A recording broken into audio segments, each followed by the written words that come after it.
It's official. It's been announced. The Cincinnati Bengals have ruled out Joe Burrow for the next 3 months as he's going to have to undergo surgery for his turf toe injury that he suffered week 2 against the Jacksonville Jaguars. It's his third ligament injury since he's entered the league, obviously having his knee injury and also the wrist injury that haunted him the past several seasons. But with Burrow out, now the question becomes what's next for the Bengals? Where do they turn to? What do they do? Who's going to be their starting quarterback? And the answer is already on the team. It's going to be Jake Browning. Browning has played 7 games as a starter for the Cincinnati Bengals. He's 4-3. His last start against Cleveland, he won 31 to 14. He's looked sharp in many of his performances for the Bengals. He obviously has Jamar Chase, T. Higgins, Noah Fant, uh, Yoshiva. He has Mike Gesicki, Tinsley. He has a ton of options to turn to at the skill positions. Chase Brown in the backfield. He obviously has to get it back going, but he's shown that he can be a really useful running back for the Bengals. So it's a guy they're comfortable with, a guy who has experience with everyone on the roster, somebody who knows the playbook, the ins and the outs of it, who meshes well with Zac Taylor.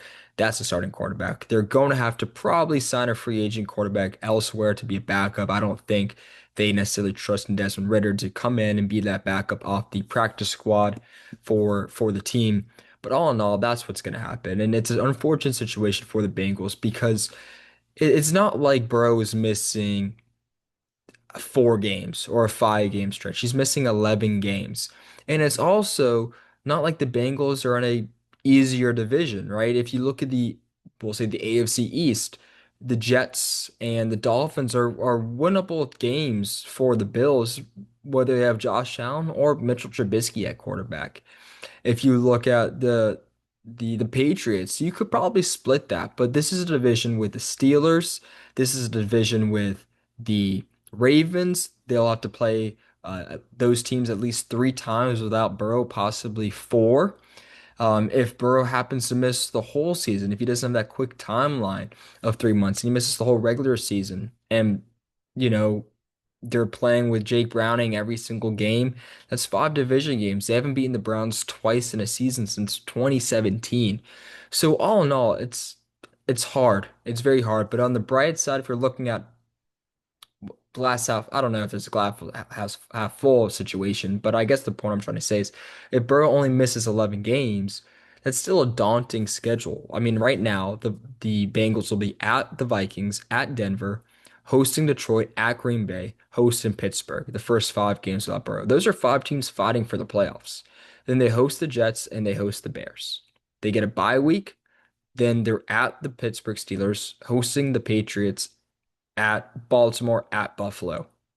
And then they're hoping to get Burrow back middle of December, December 14th, when they host Baltimore. But that's a tough stretch of games. And again, that's not a favorable schedule. You're in one of the toughest of arguably the toughest division in the NFL. Then you're playing against arguably the second toughest division as your NFC division that you play this year on the 4-year rotation. They're playing Detroit, Green Bay, the Patriots, and they'll have Burrow hopefully back by the Dolphins game. And then they're playing the Broncos as one of the teams that was the same division runner up with them in third place in the AFC West. Tough team with a great defense and a tough environment. So this is a really tough stretch for the Bengals. As far as what do I expect from Browning and the Bengals, if they were to, so they're 2-0 right now, 11 games without Burrow. If they can go 5-6 without Burrow, then I think the playoffs are still within reach. But this was a team that was going to struggle to make the playoffs without Burrow.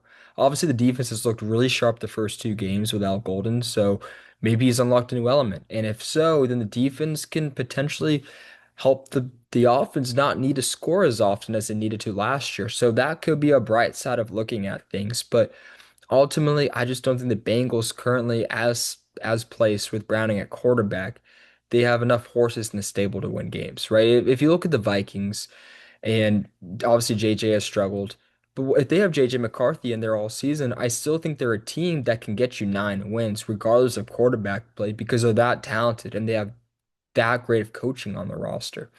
But when you look at the Bengals, and that was just a random team I threw out there, but they happened to play on week 3. But when you look at the Bengals, you committed all that money. to Joe Burrow, and rightfully so. He deserves it. He's a all pro MVP type of quarterback who can win MVP eventually in the future. He's been to the Super Bowl.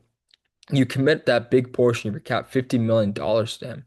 But now, unlike the Vikings, you don't have your star quarterback on a rookie deal. You have him making big money, 50, $55 million a year. And with that in mind, that's how much cap space you don't have allocated towards players to make an impact on the roster. So it's a tough situation for the Bengals to be in. And I don't think reinforcements are coming. The Bengals have made two trades since 1979 within the season. One was in 2020 to trade away Carlos Dunlap. The other was last year to acquire Khalil Herbert for a seventh round pick. And the way the Bengals are shaped up, like I said, I don't think they have the horses in the stable.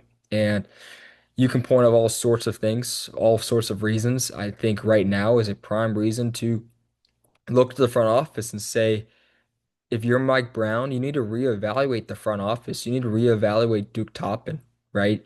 Sure, he was able to keep Jamar T and Burrow around and Trey Hendrickson, but I also think any general manager could do it, especially at the price point he got them at. The Jamar Chase contract wasn't some work of art by the general manager. The Burrow contract wasn't either. Neither was the T. Higgins. They all got paid what their value is. It's not like he got a sweetheart deal out of any of them, which is fine. I mean, get your money while you can. But to me, that's just something that's like, well, you're not winning on the contract aspect there. Trey Hendrickson deal, I'll give it up. That was a great way to fix situations, especially this late into the season, knowing that you couldn't find a partner right away. So I thought that was smart by Toppin, but ultimately one contract doesn't keep your job around. And to me, I think this is a moment where if you're the Bengals, you step back and you see, wow, we're going to be a whole year without Burrow, possibly. We really can't, we were barely competing with him, but now we can't compete without him.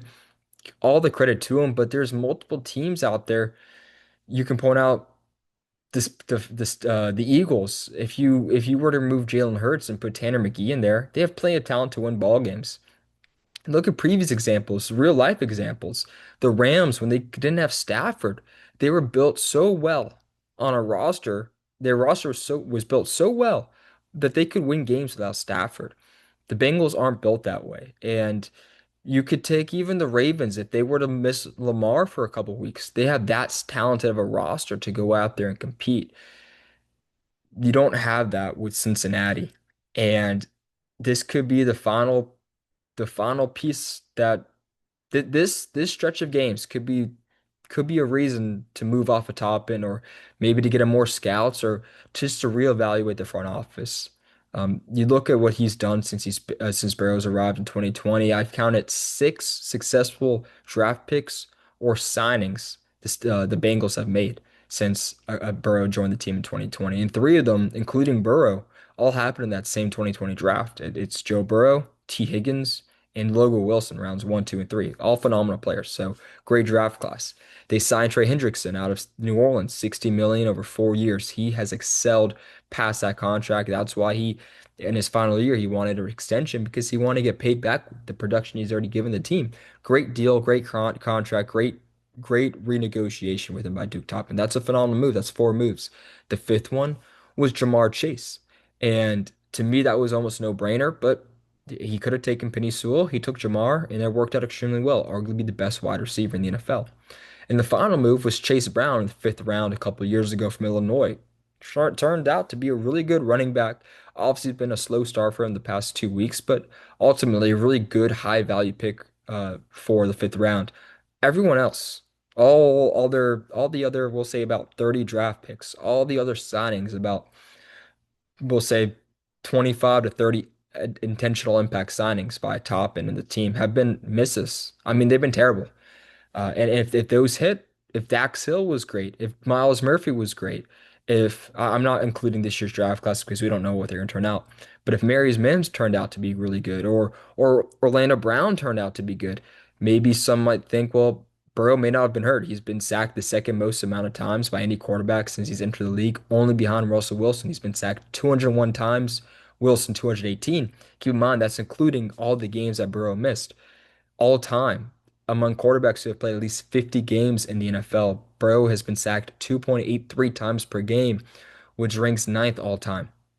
And so you could point out, well, those signings worked out, if like Yo Collins worked out, if they turned out to be good, then Burrow may not have gotten hurt. I don't think that's a fair thing to say to those players because injuries happen in the National Football League. But the point I'm trying to make is if Toppin was able to win the margins, A, they would have made the playoffs last year.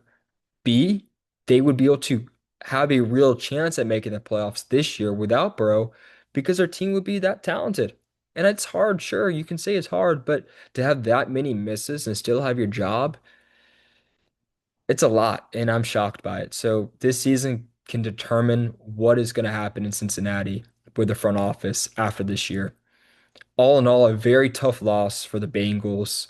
If they can go 5-6 in the next 11, even 4-7 in the next 11, and have Burrow come back for the final four games, they have the ability to rattle off four straight wins because Burrow is that special and the schedule's that light. You're hosting Baltimore, then you're at Miami, who's on a whole other level of struggle. You're hosting Cardinals, you're hosting the Browns. Tough games, but definitely winnable games when you have Burrow back. So if the Bengals can just keep afloat with four wins, that 10-win mark is in sight if Burrow comes back with four games left in the season, which is the best timetable for him. All in all, very, very tough loss for the Cincinnati Bengals and for Joe Burrow. We'll see what happens on Sunday. Carson Wentz, Jake Browning. Who would have thought that was going to be the game coming into the season? But praise up to Burrow, speedy recovery, and the Bengals fans keep an eye out for this team. Keep an eye out because it's more than just looking at how are we going to look without Burrow. It's how does this team look without Burrow? Because if it doesn't look pretty, it doesn't look great. If the guys don't take the right steps, if Cam Taylor-Britt, DJ Turner, TJ Slayton, if they don't make the moves needed, if Orlando Brown doesn't sharpen up, I mean, he's been one of the worst.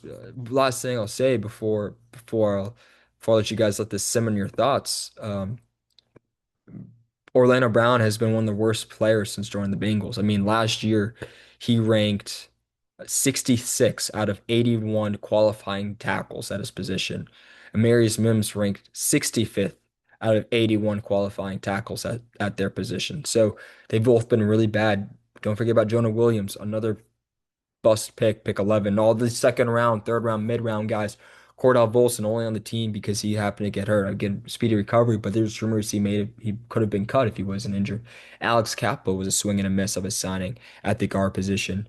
And then Jackson Carman, second round pick, did not work out at all. I don't even know if he's in the league. So all in all, it stinks not having Joe Burrow, and I get it. But this is also a moment to realize front office of Cincinnati, you are on your hot seat officially. Let me know what you guys think. Thank you for watching. Please like, subscribe, and comment.